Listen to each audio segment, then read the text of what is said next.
Sekarang kita lanjut ke Mas Habibie ya. Iya.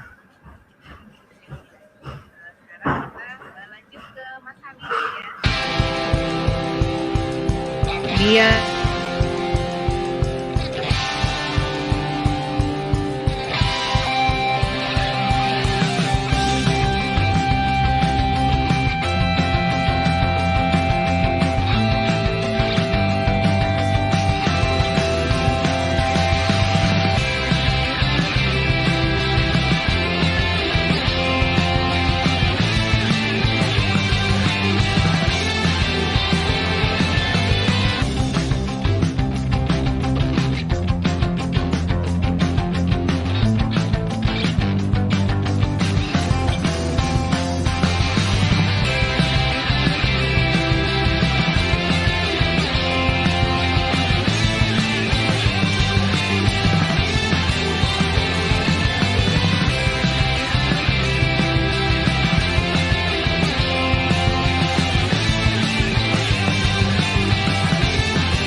baik, Mas Habibie.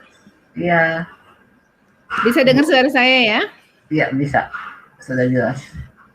Ini soalnya koneksi di saya ini kurang bagus nih. Mas Habibie ini sahabat luar biasa. Mas Habibie ini, oh iya, CV-nya ya belum ditampilkan. Mohon ditampilkan dulu CV-nya. Nah, Mas Habibie ini lahir di Jakarta 6 Januari tahun 1988.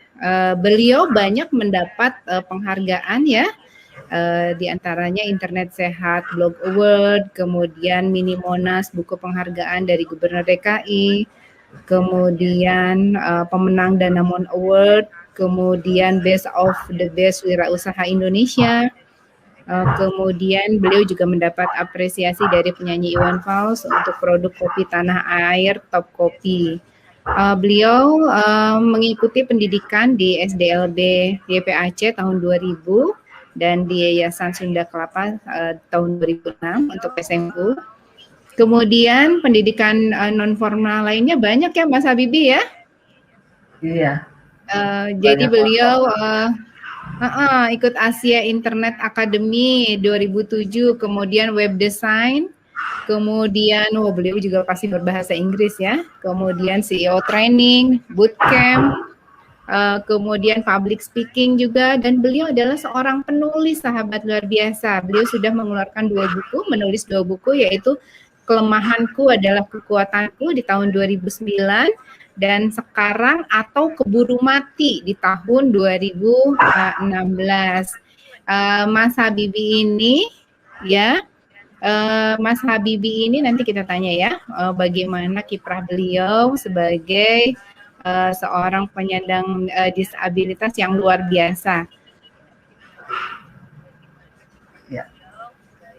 Baik, Mas Habibie. Ya. Ini Mas Habibie ini mengidap muscular dystrophy progresif ya.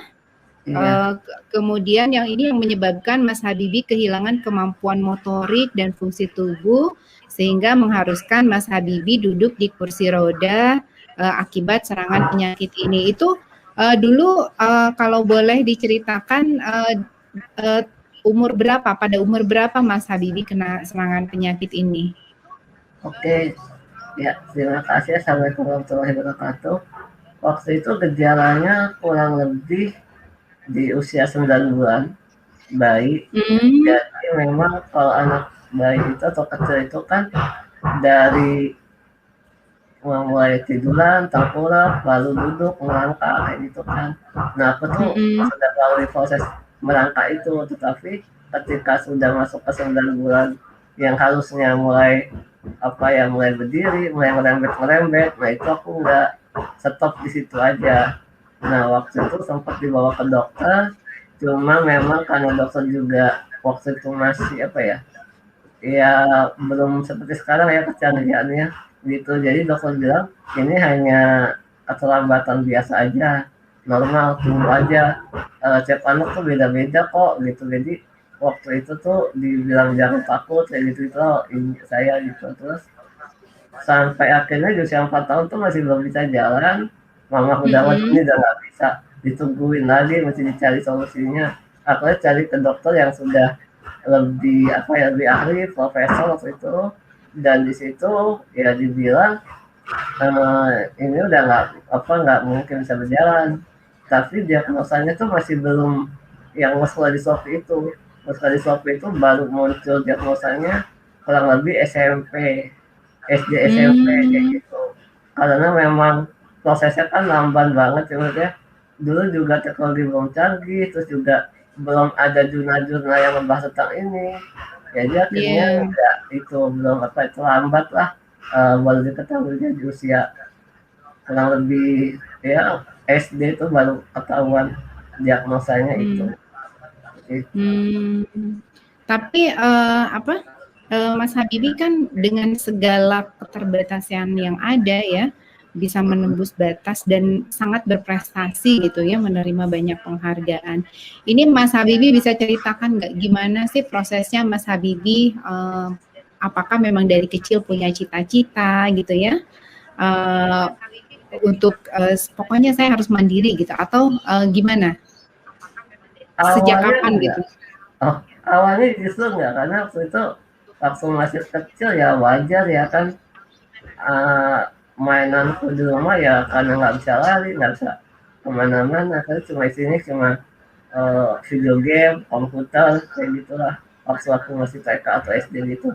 Jadi ya hobinya cuma main game aja waktu itu. Ya sampai sekolah tetap sih, tetap sekolah kayak gitu. Tapi setelah, eee, apa namanya, masuk ke SMP, itu masuk tadi eranya internet kan, ada warnet kayak gitu. Jadi akhirnya aku beranjak lah ke warnet, masuk-masuk ke apa ya dunia maya kayak gitu. Terus SMA ketemu teman-teman yang hobinya sama, ya akhirnya jadi anak warnet banget waktu itu. Terus sampai akhirnya lulus SMA aku memang memutuskan untuk nggak kuliah waktu itu karena memang kondisi apa ya kesehatan juga agak menyulitkan kalau harus kuliah selama 4 tahun. Akhirnya di situ memutuskan untuk mama sih yang mengatakan kalau kamu nggak kuliah tapi yang penting apa namanya belajarnya itu harus tetap kayak gitu karena kamu belum punya ilmu yang bisa untuk memberi kamu makan gitu, belum punya ilmu yang untuk bisa mencari nafkah. Ya udah akhirnya dicarilah solusinya waktu itu. Apapun hal yang aku suka, aku kan kecanduan game gak sih, game online kayak gitu. Jadi akhirnya diarahkanlah itu semua hal yang berhubungan dengan komputer. Ya salah satunya multimedia, internet marketing, desain grafis itu semua dipelajari.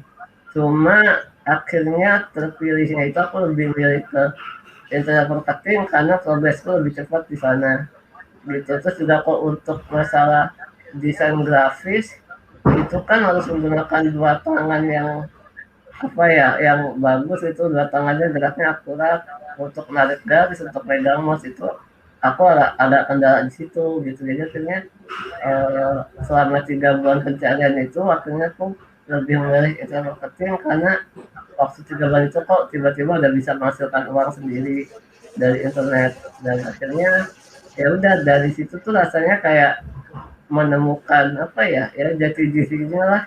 Soalnya kan wajar kalau misalnya pasti sebenarnya dari itu sih ketika mendapatkan uang pertama gaji itu kan rasanya bahagia banget tuh.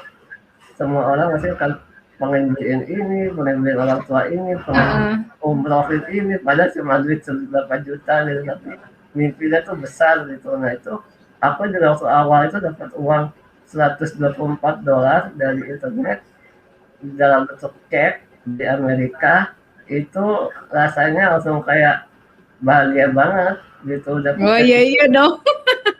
gitu. Saya kayak Mas kebayang Habibie itu itu usia berapa? Itu usia berapa? 18 19 kurang lebih. Berarti keluar SMA ya? Iya aku benar-benar kalau SMA masih apa ya ya masih baru keluar SMA aku langsung khusus ke semua itu belajar itu semua gitu. Jadi ya udah akhirnya 3 bulan itu aku bisa menghasilkan dan itu langsung semangat. Yang awalnya itu kalau apa ya, seminar itu kan mungkin ibu juga tahu ya sebenarnya Pak Tung Desembaringin motivator itu kan komennya kan Iya, Kang sehari Desem. full day ya, itu semangat Iya. banget 1 hari gitu itu kan itu. Nah itu aku 2 hari setelah tuh kayak mas-masan, padahal tuh biayanya juga mahal waktu itu mama harus pakai kartu Mm-mm. kredit buat biayain aku belajar itu kan.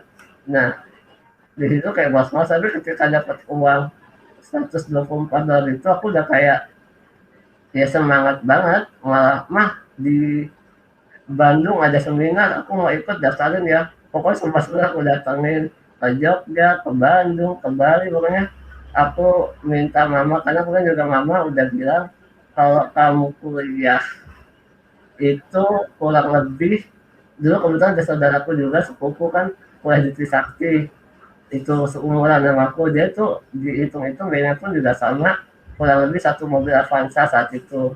Nah waktu itu mama tuh sampai ngejual mobil Avanza yang buat rental cuma untuk modal aku belajar itu belajar semuanya itulah. Jadi nih kamu apa mama udah atur eh, kurang lebih biayanya sama dengan kamu kuliah tapi pilih yang kamu butuhkan aja, jangan belajar yang apa ya belajar yang gak kamu butuhkan buat hidup atau maksud gitu. Jadi udah aku Mm. akhirnya mulai satu-satu tuh waktu itu aku belajar marketing mulai menghasilkan. Aku disuruh ngajar sama guruku di kelas selanjutnya gitu kan. Nah itu aku masih anak SMA yang nggak pernah maju ke depan. Terus yang yang muridnya itu yang belajar itu udah dokter, udah kuliah, udah S2, pokoknya mereka udah pada mapan semua deh. Dan aku Itu sengaja ngajar apa waktu itu? Mas ngajar Habibie ngajar internet apa? marketing, ngajar internet Oh, marketing IoT. waktu Iya, usia iya. 18-19 tahun itu. Nah terus Oh, luar tapi biasa. guruku tuh kayak ngasih apa ya, dia yakin tuh kamu bisa kok, nanti aku bantu dari belakang. Pokoknya kamu mesti belajar. Kamu udah ngerti caranya, kamu udah mesti belajar cara mengajarkan ke orang lain, kata gitu. Terus, wah ini kalau beli terus kan bisa, kalau misalnya apa ya, ngajar tapi nggak tahu skillnya, nggak tahu tekniknya kan kayak bunuh diri, maju ke depan tapi di depan malah Iya. bengong, cengok kayak gitu. Akhirnya aku mulai belajar lagi tuh namanya menjadi public speaking, aku belajar kayak nulis buku. Pokoknya semua tuh udah termasuk tahapan itu tadi. Awalnya aku juga nggak tahu kalau harus sampai menjadi public Iya. speaker, harus menjadi penulis itu awalnya juga nggak kepikiran. Aku bukan tipe orang yang suka di depan, aku lebih suka yang di komputer, diem sendirian, nah kayak gitu. Tapi ternyata disuruh apa ya keadaan harus membuat seperti itu, sering diundang TV. Ya udah akhirnya belajar itu tentang public speaking dulu gitu. Nah, terus proses belajar itu ternyata ada apa ya penerbit yang menawarkan untuk membuat buku Gramedia. Aku ambil lagi itu kesempatan itu gitu kan. Lumayan anak 19 tahun bikin biografi kan kayaknya jarang banget. Nah aku kayaknya kapan lagi Iya. gitu. Tapi aku nggak mau bikin doang tapi tanpa ilmu. Nah akhirnya dari situ aku belajar lagi menulis buku gitu tahapannya. Oke terputus ya Ibu Alin.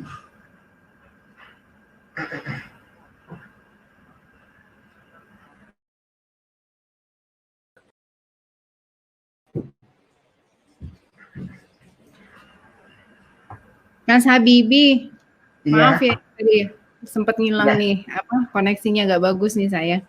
Uh, Tepatnya tuh sekarang profesi Mas Habibie itu apa? Karena kan kalau sahabat luar biasa buka tuh googling di internet iya. Habibie apa itu pasti banyak banget tuh beritanya tentang Mas Habibie semua tuh satu halaman itu tuh ya. Nah, boleh diceritakan nggak tepatnya tuh profesi Mas Habibie itu sekarang apa? Apa yang Mas Habibie Untuk lakukan? Katanya kan Mas Habibie tuh per bulannya aja gajinya gede ya? Ya itu Bisa naik turun ya. menghasilkan penghasilan Kadang yang luar biasa. iya kalau penghasilan itu kan naik turun ya, kalau lagi bagus ya bagus. Coba kalau lagi nggak gajian bisa bisa sampai berapa bulan pun juga nggak gajian gitu namanya apa bisnis kan seperti itu kayak gitu. Bisnis ya, heeh. Heeh. Ya Jadi yang kalau Mas untuk Habibie profesi, lakukan itu oke kalau untuk profesi itu namanya digital marketer. Ini kan bahasa apa ya? digital Bahasa marketer ya? sekarang ya, iya.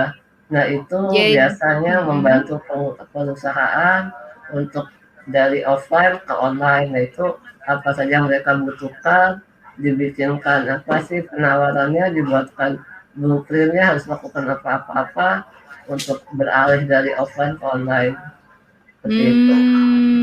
jadi Ya, kalau salah ada satunya web developer. perusahaan-perusahaan Salah satunya heeh, yaitu yang bahasa mudanya ya web developer, web programming, web aplikasi kayak gitu. itu semua Mas Habibie kerjakan sendiri atau Mas Habibie punya perusahaan, punya tim atau gimana? Iya, aku ada perusahaan itu dan ada timnya juga yang membantu di Mhm. belakang. Cuma untuk beberapa misalnya yang aku kuasai, ya aku handle sendiri kayak gitu. Hmm. Jadi jadi kalau ada perusahaan-perusahaan misalnya ya, yang UKM gitu ya, yang selama Iya, ini mungkin belum online, nah Mas aha, Habibie bantu itu memasarkannya di dunia online gitu ya, berarti mulai dari nol iya, gitu ya? iya. Dan juga bukan cuma untuk bisnis sih, misalnya kayak pemerintah itu kemarin juga Kemendikbud sama apa BKKBN juga aku yang membangun websitenya. Oh gitu ya? Wah luar Iya, biasa ya kiprahnya Mas Habibie. Itu semua belajarnya itu bukan dari universitas ya? Tadi bukan. melalui kursus-kursus gitu ya? Iya, melalui kursus tapi lebih banyak sih gini karena kalau kursus itu kan nggak mengajarkan teknik secara apa ya mendalam karena mereka kan fokus itu namanya bisnis online atau internet marketing itu mereka lebih fokus ke marketingnya bagaimana menghasilkan uang lewat internet. Jadi bukan bagaimana cara membuat website di internet tuh enggak. Jadi membuat website Mhm. pun mereka enggak terlalu untuk apa ya menekan murid apa menekan pesertanya tuh buat buat website gitu tuh enggak. Bahkan mereka bilang kalau kamu nggak bisa buat website, hire orang aja yang bisa buat website gitu. Nah akhirnya aku Hmm. mikir ya kalau bisa sendiri kenapa mesti hire orang gitu kan. Ya udah jualan toko atau tidak sendiri dari YouTube, dari komunitas itu belajar sendiri teknik-teknik untuk web developer itu. Iya iya iya luar biasa. Terus Mas Habibie Iya. bagaimana Mas Habibie bisa memiliki semangat luar biasa gitu ya? Mm. Bisa nggak Mas Habibie bagikan kepada kita kita nih ya supaya semangat gitu terus kuat terus apa ya kan kalau menjadi pengusaha itu nggak mudah ya kalau misalnya nggak mudah menjadi penulis itu nggak mudah gitu gimana nih Iya, supaya tetap semangat gitu. oke ya untuk awal sebenarnya anak itu kan semuanya apa ya replika orang tua ya sebenarnya ya. Jadi Ya. ketika saya kecil itu memang dibiasakan. Jadi gini, ketika ada anak mengalami disabilitas, kan respon orang tua tuh boleh macam-macam. Ada yang menganggap itu musibah, ada yang menganggap itu Iya. anugerah udah kasihnya anak dikasih apapun diterima gitu. Nah, Iya. bentuknya mamah itu lebih menganggap itu anugerah. Jadi ketika dibilang kecil yang umur 4 tahun divonis ini udah nggak bisa jalan kayak gitu, itu langsung diubah semua konsepnya yang awal dulu idealnya anak-anak itu diciptakan untuk menjadi karyawan atau kamu kalau beli di PNS aja ya kayak mama enak kayak gitu itu udah berubah semua dari situ udah disiapkan untuk Hmm. dulu tuh belum ada namanya marketing atau pengusaha yang apa ya yang bisa dijadikan Yang contoh bergerak gitu. di bidang digital gitu Iya ya. tuh masih belum ada kan jadi saat itu yang dipikirkan mama udah kamu jadi rusak aja supaya ada santri yang ngurus kamu kayak gitu dan cuma Iya. masalahnya waktu itu Iya, face-nya dia juga nggak di sana. Ketika diarahkan ke saya juga kayak terpaksa. Jadi, oh ya udah, berarti bukan di sini bidangnya kamu gitu. Ya, langsung anak-anak itu ya semua dicari dari aku komputer, dari nyanyi. Ternyata ancur banget suaranya.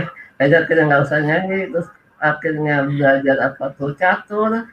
Dan sebenarnya Heeh. coba semua yang ya saat itu kan apa sih yang perlu di olahraga apa yang nggak perlu menggunakan otot ya catur kan seperti itu nanti Iya. bisa jadi Sempat juga belajar catur. sempat intensif juga main catur apa belajar catur di sekolah catur gitu terus ya semua tuh dicoba dan sampai saat udah masuk SD kelas 6 itu aku mulai apa ya minta mama tuh untuk nah aku punya PS waktu itu PS1. Nah itu aku bilang, "Ma ini aku punya temen banyak banyak ke rumah dan mereka main tapi gratis. Aku pinjam nggak ke garasi buat aku sewain. Karena kan saya mau duit apa ya? Ya main di kamar pada seneng-seneng pada aku lihat di luaran itu rental PS itu 1 jam 3.000 waktu itu ya SD ya.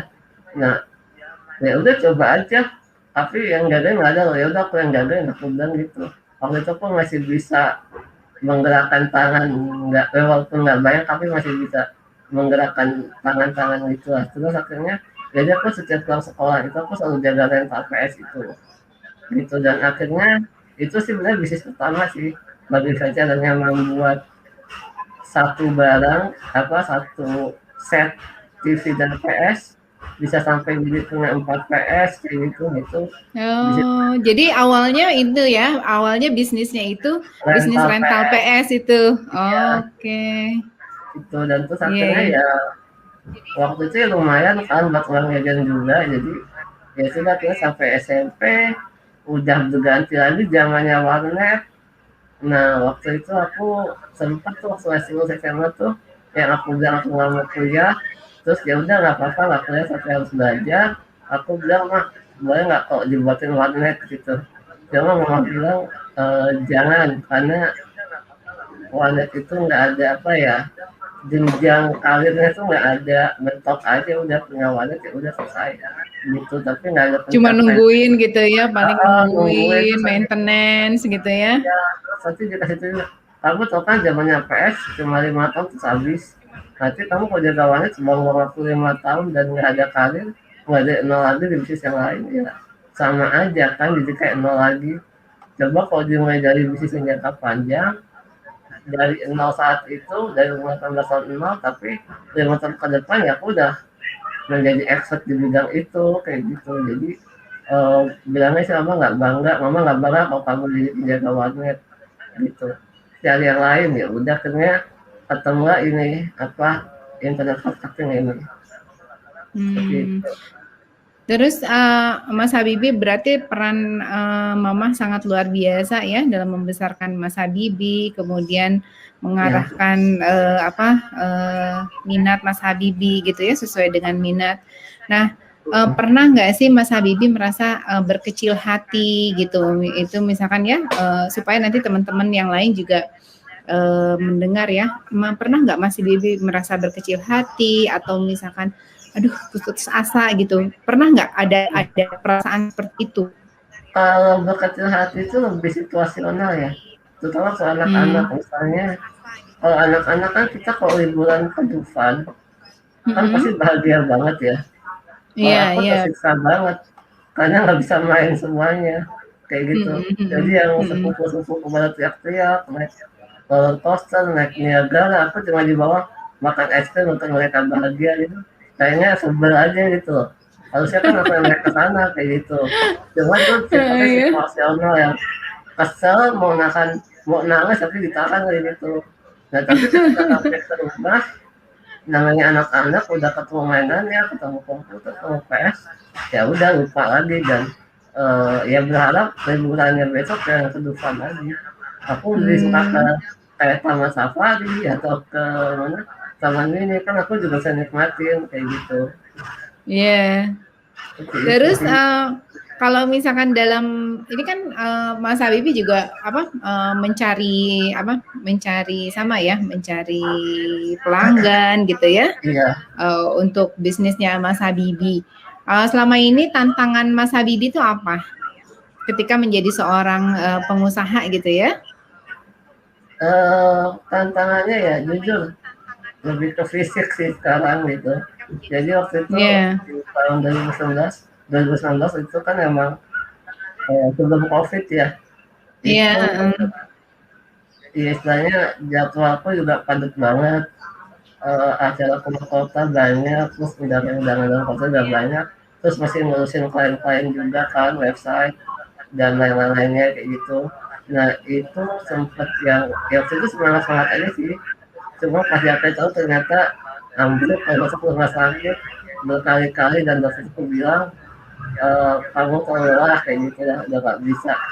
Ya memang penyakit itu kan bentuknya progresif, jadi semakin tua pun akan semakin bertambah usia pun penyakit itu akan lebih cepat nyerangnya kayak gitu.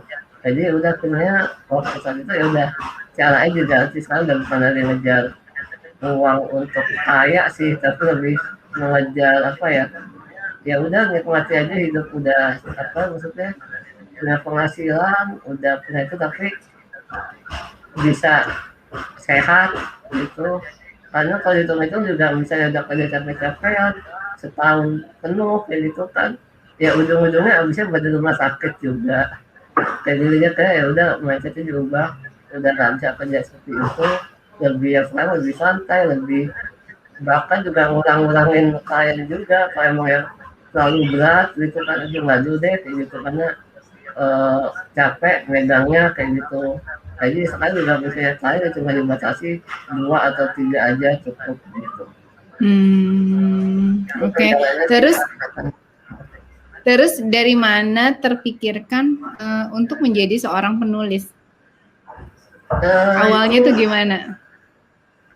proses ya, karena tadi aku ceritakan dari awal aku sudah jadi pembicara, sudah jadi trainer, itu kan tahapannya jauh banget ya dari anak Iya. masih sebelum ngajar anak-anak orang-orang yang sudah tua, udah kuliah, dokter gitu. Jadi aku mesti harus nambah skill juga sampai jangan malu-maluin juga kan di panggung kayak gitu.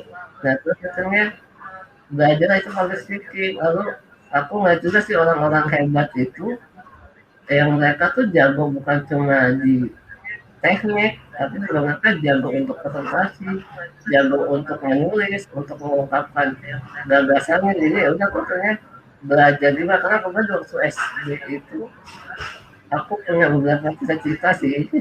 Cita-citanya ya justru yang itu nggak ada nih, yang aku kerjakan sekarang itu nggak masuk cita-citaku. Nggak Jadi masuk cita-cita ya? itu baru aja belum kepikiran. Jadi cita-citaku dulu tuh pertama apa ya? Aku suka banget sama bahasa Indonesia. Pokoknya tentang bahasa itu suka banget ya. Jadi kalau udah ada orang misalnya kan dulu kalau misalnya anak SD itu kan masih ada esainya ya, pertanyaan Iya. esai ya, yang Iya. suruh menceritakan apa yang digambar kayak gitu kan. Iya. Nah waktu anak SD Iya. itu kan biasanya anak-anak cuma isinya kalau disuruh isi 1 folio gitu kan, mereka cuma isi setengah folio kayak gitu kan. Nah itu aku bisa 2 sampai 2 5 folio suruh ceritahin doang. Jadi kayaknya Oh, gitu. Emang senang jadi aja. dari dulu udah senang nulis ya sebenarnya Uh, ya? Cuma Iya, iya. belum ada ilmunya, belum ada arahnya kayak gitu. Terus Iya. SMP mulai senang sama sejarah, pengennya jadi arkeolog gitu. Jadi salah satu cita aku itu waktu itu jadi penulis sama arkeolog gitu. Terus bisa menulis itu gimana? Iya setelah aku Bisa baca menulis sampai buku. terus aku melihat orang-orang sukses itu kan punya biografi ya, bagaimana Iya.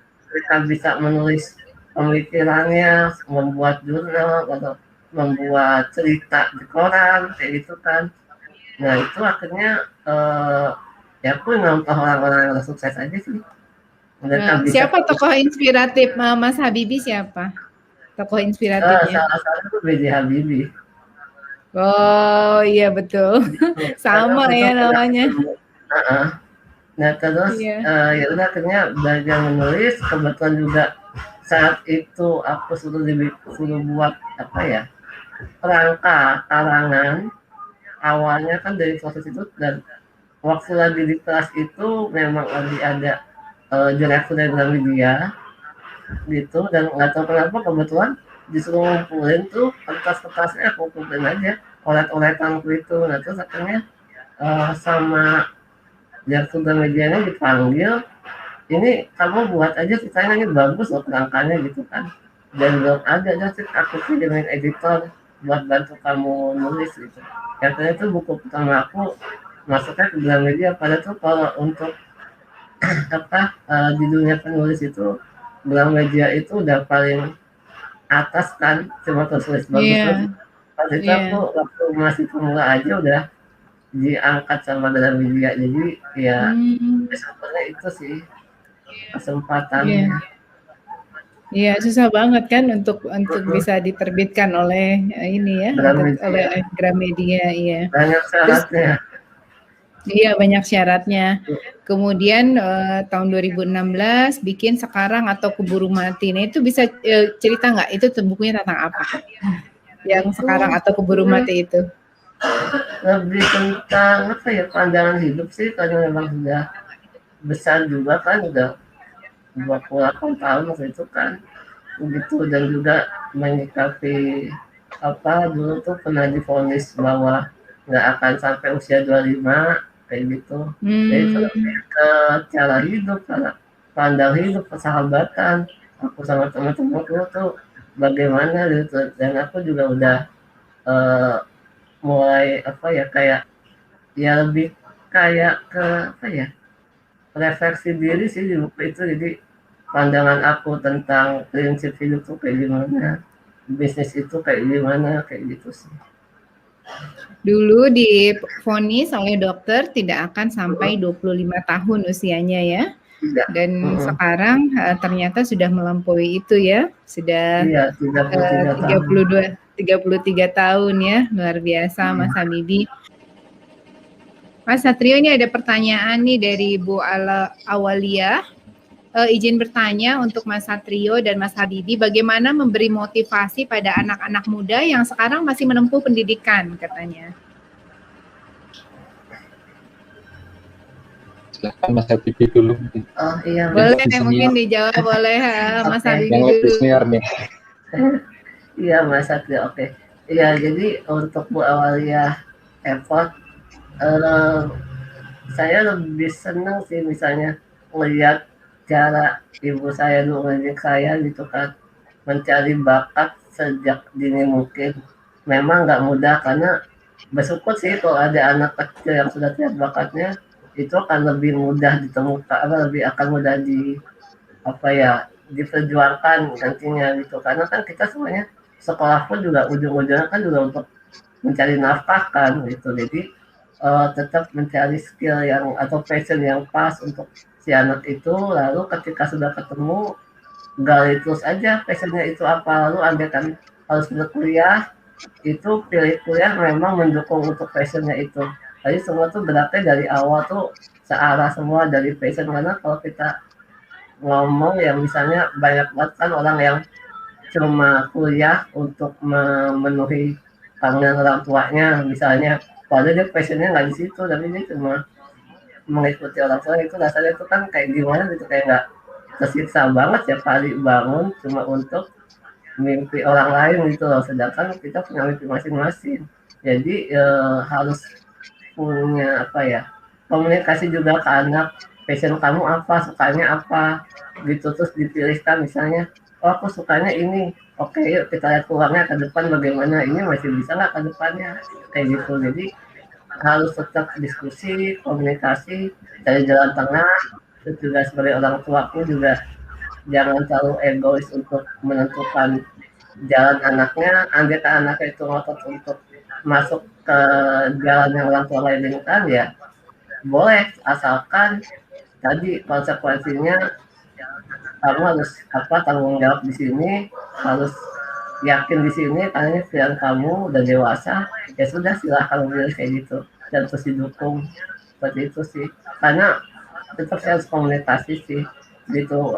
Aku juga waktu pas zaman SMA juga sempat yang ya konflik-konflik sama orang tua ya, karena aku ngerasa itu berat banget ilmunya tuh. Waktu itu ya aku ngerasa itu yang dari anak SMA yang benar-benar SMA yang bukan kejuruan loh, cuma anak SMA murni tiba-tiba masuk ke dunia digital yang orang lebih canggih gitu. Dan aku keteteran yang awal, gurunya juga pakai bahasa Inggris, udah makin ketinggalan jauh lah tuh. Tapi ya itu dia sih yang penting semangat, banyak tanya ke temen gitu, komunitas tiapnya ngerasa apa ya, ngerasa ya udah ini jalanku. Dan pas kita dapatkan gaji pertama aku yakin ya udah aku bilang ke mama, ya udah aku yakin di sini insya Allah bisa apa ya, mengembalikan dulu yang uang mobil sama mama jual mobilnya demi aku aja, insya Allah aku bisa ganti gitu. Dan alhamdulillah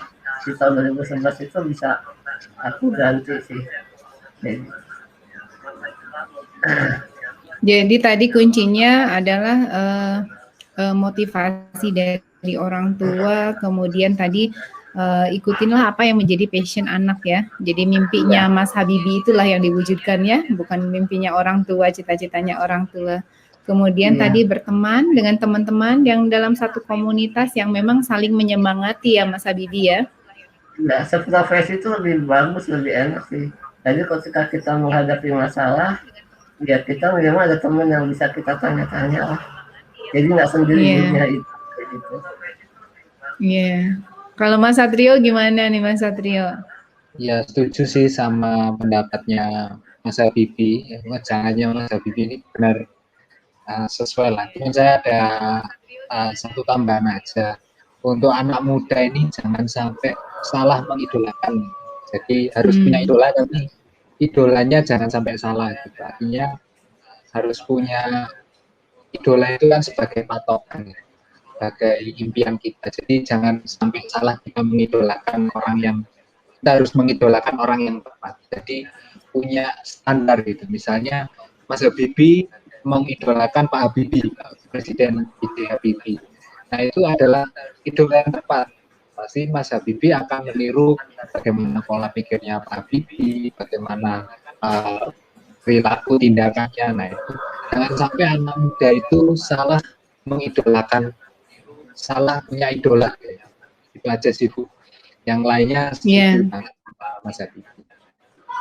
Iya. Kalau Mas Satrio sendiri idolanya siapa nih? Kalau boleh tahu. Saya tidak punya satu idola. Ya ada tentunya idola. Jadi dari bidang apa itu saya ada, misalnya dari bidang science itu saya suka Elon Musk, Bill Gates. Kalau di bidang misalnya apa ya, berperilaku itu ya pasti karena saya orang Islam, ya idola saya Nabi Muhammad karena beliau membawa akhlakul karimah. Dari sisi misalnya saya itu ya ada Bill Gates yang saya ngikuti terus lah pemikirannya, dari Elon Musk. Ini ada pertanyaan nih dari Buning Endrisal. Bagaimana katanya ini buat Mas Habibie ya, bagaimana cara menunjukkan bakat anak ke orang tua biar orang tua mendukung sepenuhnya, katanya Mas Habibie. Oke, ya, jadi usianya berapa ya anaknya ya? Karena kalau sudah dewasa atau sudah SMA pun juga akan sebenarnya lebih mudah sih. Tinggal tunjukkan saja hobi dan prestasinya di bidang itu. Kayak gitu. Cuma kalau anak-anak ini yang dulu waktu aku di sekolahin catur sama mama itu gara-gara aku waktu masih SD itu masih kecil ikut lomba catur Agustusan gitu, seumuran itu di rumah, dan aku menang terus waktu itu. Jadi waktu itu mama langsung, coba deh kamu ikutin gitu sekolah catur biar lebih terarah kayak gitu. Dan akhirnya ya ikut gara-gara itu gitu. Nah jadi tergantung juga sih orang tuanya, karena kalau anak kecil tuh belum ada naluri untuk menunjukkan dirinya itu apa tuh nggak ada, karena ya dia natural aja. Ada kan dia hebat di bidangnya, dia natural, bukan untuk supaya orang tuanya menyekolahkan apa enggak, karena ya tergantung orang tuanya sendiri kalau masih anak-anak ya. Coba kalau sudah dewasa ya sudah kuliah apalagi ya tinggal diutarakan aja. Aku hobinya seperti ini. Cuma lagi-lagi kembali ke orang tuanya juga, apakah orang tuanya yang open minded bisa menerima keinginan anaknya, atau orang tua yang memang apa ya harus ngikutin orang tuanya, itu beda-beda juga. Jadi disesuaikan aja sih. Ya saya beruntung punya orang tua yang lebih open minded, bisa diskusi gitu.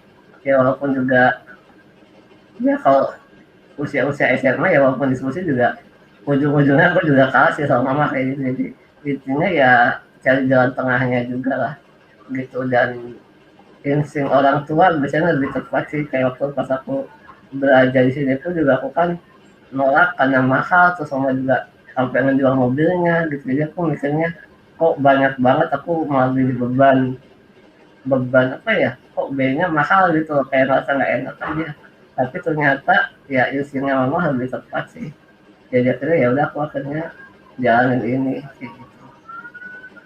Kan ini Mas, mungkin apa ya, kita sering dengar ya salah jurusan gitu ya. Banyak orang yang Iya, merasa dulu juga waktu ngambil jurusan kuliah tuh salah jurusan gitu. Jadi memang banyak yang walaupun sudah besar, sudah SMA misalnya ya, tapi kadang dia belum menemukan saya tuh sebenarnya sukanya apa gitu, bakatnya apa gitu, pengen kemana kan, kadang seperti itu ya Mas ya. iya, Berarti Mas Habibie itu lebih betul tadi dibilang oleh Mas Habibie ya, beruntung gitu punya orang tua yang bisa menemukan potensi Mas Habibie itu apa. Kemudian Mas Habibie juga bisa mengungkapkan saya tuh maunya apa dan tahu apa maunya gitu ya. iya. Ya jadi kalau masalah jurusan pertama, eh, tergantung sih udah berapa lama itu masuk masuk kuliah salah jurusannya itu. Kalau masih setahun ya kita hitung-hitungan aja dulu gitu. Biayanya berapa itu masuk, andai kan pindah jurusan karena biaya berapa, apakah orang tuanya mampu atau enggak untuk menerima tambahan biaya itu lagi, apakah orang tuanya mengizinkan misalnya salah jurusan apa pindah ke jurusan lain gitu. Terus andai kan memang harus dilurusin, ya sudah stay di situ lulus, ya apakah benar-benar apa ya pekerjaannya pun akan sejalan dengan jurusannya itu. Karena aku banyak banget teman-teman yang kerja di dunia ini, dunia digital ini, teman-teman aku itu yang mereka jurusannya pada bukan tentang IT.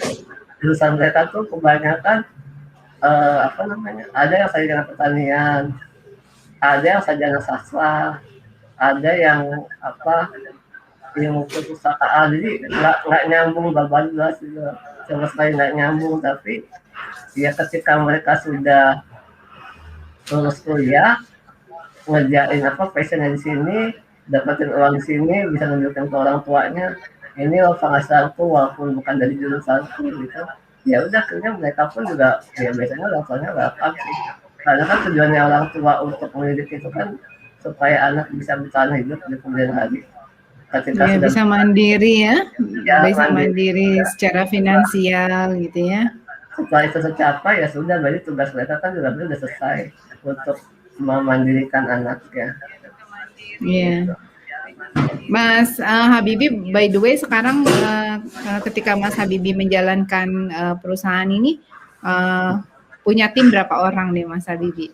Aku kalau untuk tim yang membantu itu tiga orang gitu. Cuma kebanyakan yang untuk apa namanya, misalnya yang cabutan ya apa sih, outsourcing gitu. Outsourcing itu bisa banyak sih. Karena lebih mudah outsourcing karena kita nggak perlu membayarkan, karena juga kerjaan kan juga proyeknya kan juga nggak setiap bulan ada.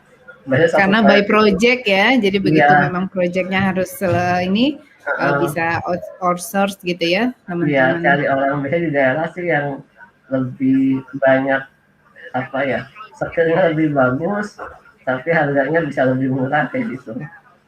Iya, iya betul. Kemudian ini saya beralih lagi ke Mas Habibie, ini ada pertanyaan dari Elizabeth Saina. pertanyaan untuk Mas Habibi, katanya bagaimana jika di kelas yang kita ajar ada anak yang berkebutuhan khusus, apa yang harus kita lakukan dan bagaimana agar teman-teman di kelasnya bisa saling menghargai. Mungkin ini sekolahnya di sekolah umum ya, Ya, kemudian menerima anak berkebutuhan khusus, katanya sebagai guru gimana nih? oke. Ini apa ya yang saya alami ya. Jadi saya baru tahu sekarang sih, bukannya sekarang, bahwa setiap orang itu punya cara belajarnya masing-masing. Caranya beda-beda kayak gitu. Nah itu ketika kita cara belajar kita itu akan lebih mudah kita untuk menyerap ilmunya. Nah waktu itu aku tuh nggak tahu, tapi aku tahunya itu cara belajarku itu aku nggak pernah nulis, nggak pernah nyatet istilahnya. Karena emang kalau aku nyatet itu pertama nggak kekejar. Catatannya jadi aku lebih baik mendengarkan ngomong apa, ya aku dengerin di situ cara belajarku, karena ternyata pas aku tes psikologi pun ternyata aku lebih kuatnya di auditori, lebih ke pendengaran kayak gitu. Nah tapi aku nggak tahu tuh kenapa bisa gitu. Nah tapi eh, di sekolah itu zaman dulu ya, nggak tahu kalau sekarang ya. Dulu itu kerajinan itu dinilai dari catatan.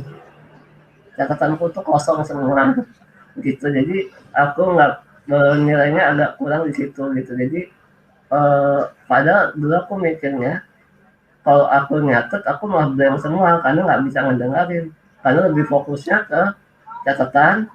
Aku nyatet aja udah ngos-ngosan, udah capek gitu loh. Udah capek, udah ribet gitu. Aku mikirnya dulu itu lebih baik aku dengerin. Kalau emang butuh catatan dan dibaca lagi, aku tinggal fotokopi. Cuma banyak guru yang nggak suka dengan cara itu.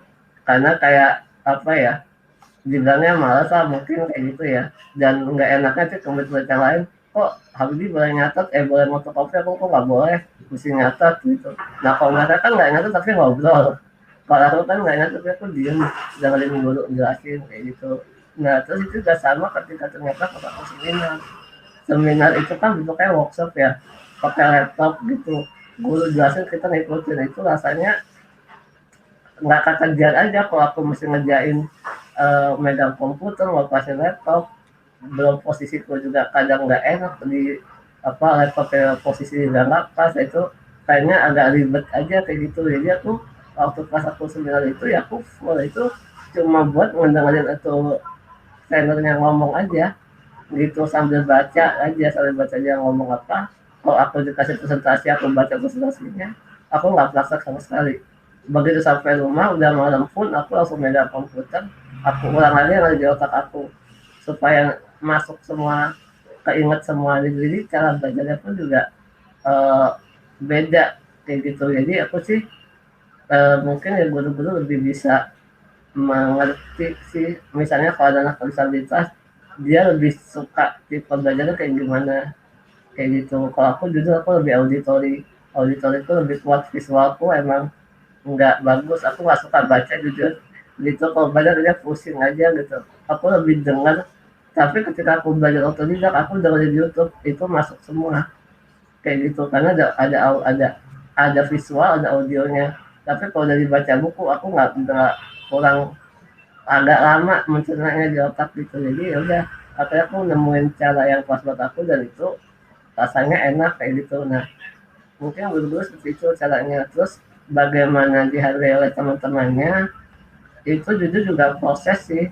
Aku dulu kan waktu SD itu lagi di CV ku aku SD di PAC ya, itu pun juga sebenarnya gara-gara aku dibully di SD umum gitu. Jadi waktu aku di SD umum itu aku di kelas 1 sampai kelas 3 itu selalu ranking 1, dan satu teman satu kelas itu musuh semua karena dianggap aku nyogok nyogok dulu gitu loh.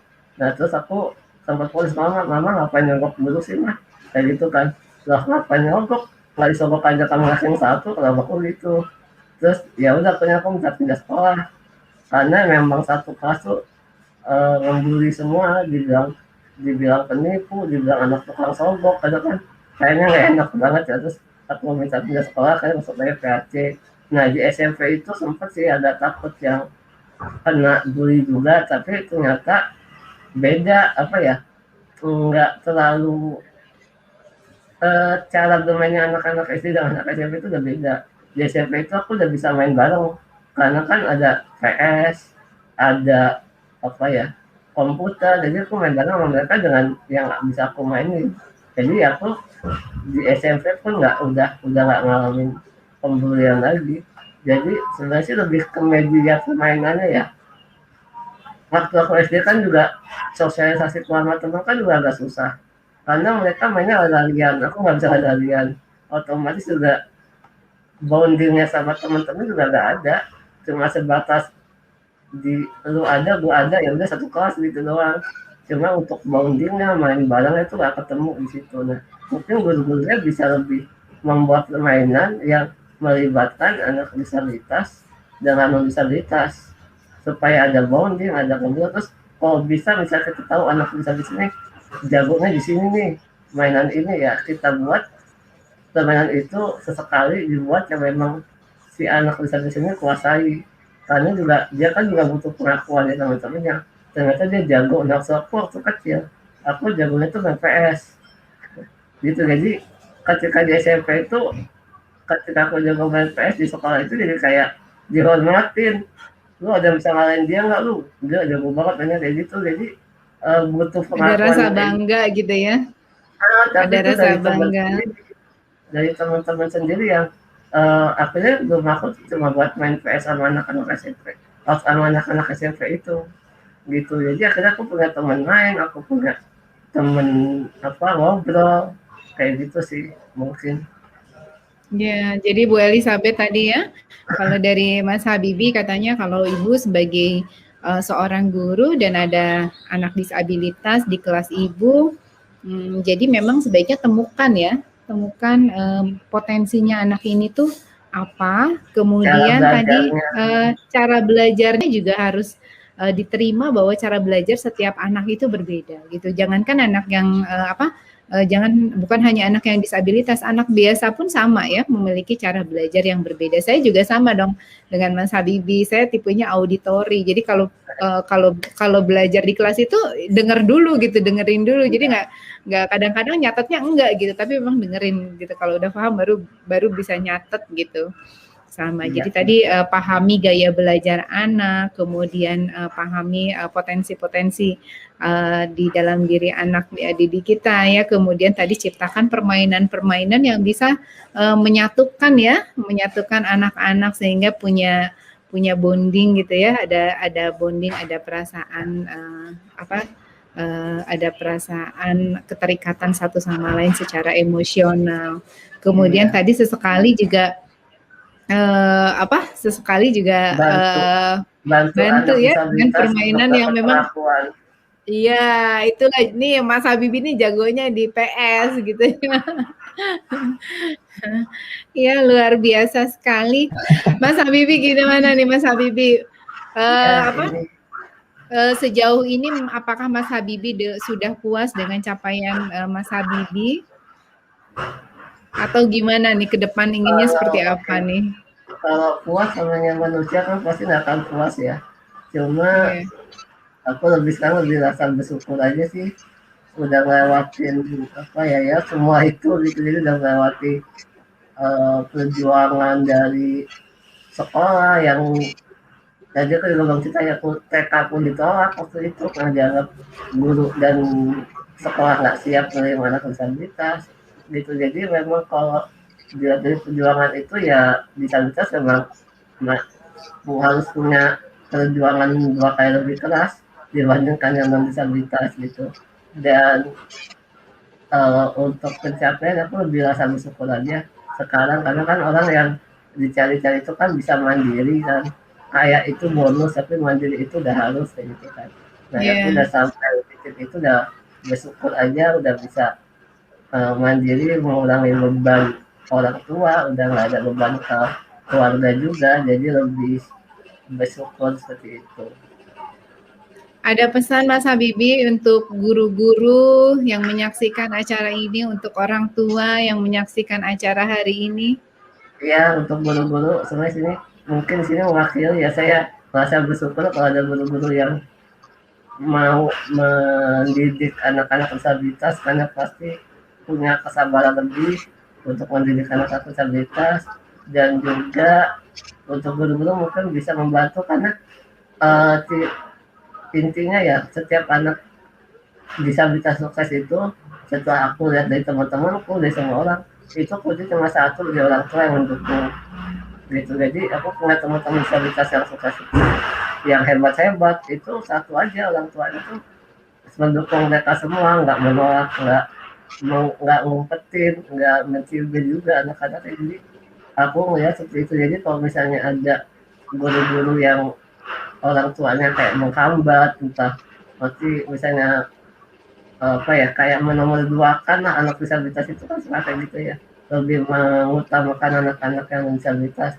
Nah, guru-gurunya bisa lebih membantu membuka komunikasi ke orang tua untuk menunjukkan bahwa ini anaknya berbakat tuh di bidang ini, tolong lebih digali lagi, lebih dididik lagi, bisa dengan bakat itu apa kayak gitu.